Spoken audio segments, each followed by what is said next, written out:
Venus, welcome to the Barcelona International Community Day podcasting spectacular extravaganza. Amazing. Thank you for asking me to be here. All right, Venus, for the people who don't have the joy of knowing who you are, can you share with us what is it that you're famous for and what is it you want to transition your life to while you're here in Barcelona?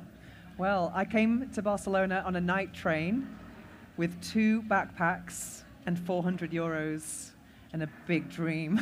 Okay. And I had no idea what was going to happen. And I got off of the train in Sants at 7 a.m. on the night train from Madrid. And I just I got a taxi and I said, La Rambla, por favor. That's all I knew. And I stayed in a hostel near here, and I still haven't checked my bank account. I didn't know that I only had 400 euros in it. And I did the worst job of my life for the first few weeks. I was knocking on doors, doing door-to-door sales of fiber optic, and I could barely speak Spanish.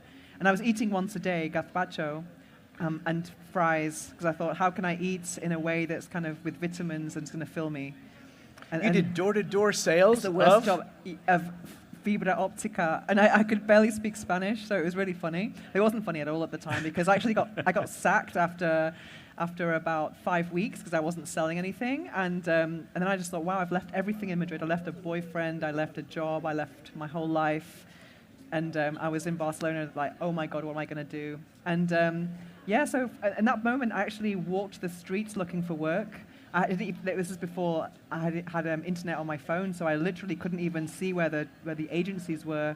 I walked the streets, and then a couple of weeks later, I found a job in General Electric on the help desk, speaking French all day and then Spanish at home. So. Tu parles en français aussi, hein? Oui. Okay. So then we also knew this other aspect of your life that you're known for. Tell us about that. Well, the first few years in Barcelona, I was losing my jobs all the time.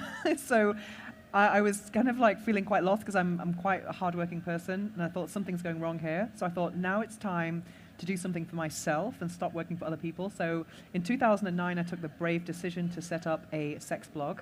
A sex blog? Yeah, and it was a very wild idea, but I was really inspired because at the time I was working in luxury real estate, and a lot of people that were my clients, even though they weren't buying anything, they had online businesses, and I thought, wow, I can do that. So I really love this idea of living in Barcelona as a foreigner, but having clients abroad. It's a very different way of living than integrating. So I was very integrated the first few years, but I live a better life now that I'm disintegrated. What do you mean? When you say disintegrated, it means that you're dealing more with international community than you are with locals? Exactly. I mean, locals obviously for my social life, but all my business is online. It's totally international. I don't do anything in Barcelona anymore. I see. And so when you decided to do a sex blog, what does that mean? What did you write in a sex blog? Well, I was, at the time, it was 2009, I didn't see my own philosophy or desires reflected in the media. And it was just a crazy dream of mine, because I used to work in printing, in an offset printer, and I was printing erotic books, and I just really loved being with my clients in London and Paris, and how matter-of-fact they were in business meetings about sexuality, and I thought, this is something that I really connect with. So I wanted to write some articles, and I also did some fetish modeling, but that was a small part of what I did. And then very soon after, I got my first book deal, and I landed a column in GQ Spain. And then I worked for El País for several years, and I was chica portada de interview a couple of times, so I was very well known in Spanish media for a while. And then as a result of my profile, I started to receive free sex toys. And I put 2 and 2 together and started making sponsored content on my blog. Okay, so you went to a blog and you started doing sponsored content for sex toys, and then you continued to write your book, because I've been with you in your book launches. 4 books, yeah. 4 books. Yeah. And I like particularly the last one. Share with us a little bit more about what the last one's coming to. The last one is called Orgasmic Manifestation, Transform Your Life with Your Sexual Energy. And that's how I really upgraded my life in Barcelona, because in 2018, I was in another time of struggle.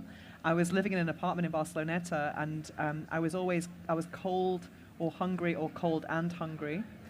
And I had 300 sex toys and no sofa at the time, and no pillow. So that's very hard to live with no 300 pillow. 300 sex toys? Yeah, and I didn't even have a table to eat my dinner at. It was really hard, and I thought, I need to do something with my life. So I started to look for self-help content. And I discovered Think and Grow Rich by Napoleon Hill, which is the book that changed my life. And in that book, there is a chapter called The Mystery of Sex Transmutation. And that talks about how you can harness and channel your sexual energy towards your goals. And I thought, this is amazing. I'm going to start doing this tomorrow. So the next day I started, and I started to manifest. And now I have 5 pillows, I live in a Shambler, and I live just a much better life right now. I'm living a comfortable life in Barcelona, which was always my dream. Well, I appreciate the fact that you've invited me to help you with your book launches, numbers 3 and 4, and I've been studious and taking notes in the margins. But you know, you're also more transitioning towards helping couples reignite fires as well. And tell us a little bit more about where you're moving to in terms of career. I consider what I do now is holistic self-love. So I also make meditation content. I had a spiritual awakening, which definitely changes your perspective on life. And now I'm creating courses. I have one coming out soon called Beyond the Body, The Art of Transcendental Sex. And yes, I'm very passionate about, my mission is to encourage others to prioritize pleasure and peace. Okay. Yeah. And what's your favorite part of Barcelona, living here? I just think I love the walkability of the city. I've only been on the metro once in 5 years, so I walk everywhere, and I love how accessible all the wellness things are. I mean, in other cities around the world, the things that we can access are, they cost a lot more in other places. So I just love how accessible the wellness community is. And I love the weather. This is October, so it's really nice to be in the sun in October. All right, and one last thing that I want to ask you. So you've mentioned that you really engage more with the international community. Yeah. Have you seen it grow in the last 10, 15 years? I think it's always been there. I think I've become more a part of it over the last few years, because I was very integrated the first few years. I speak Catalan, I speak Spanish. I was working for local companies, but now I'm just connecting more with people who are here more long term. Okay, and then a big plug for your work with vegan lifestyle. Tell us a little bit about your lifestyle there. I am the organizer of the Barcelona vegan community. We have 3,500 vegans. I organize vegan events, so look for that on Meetup if you're interested.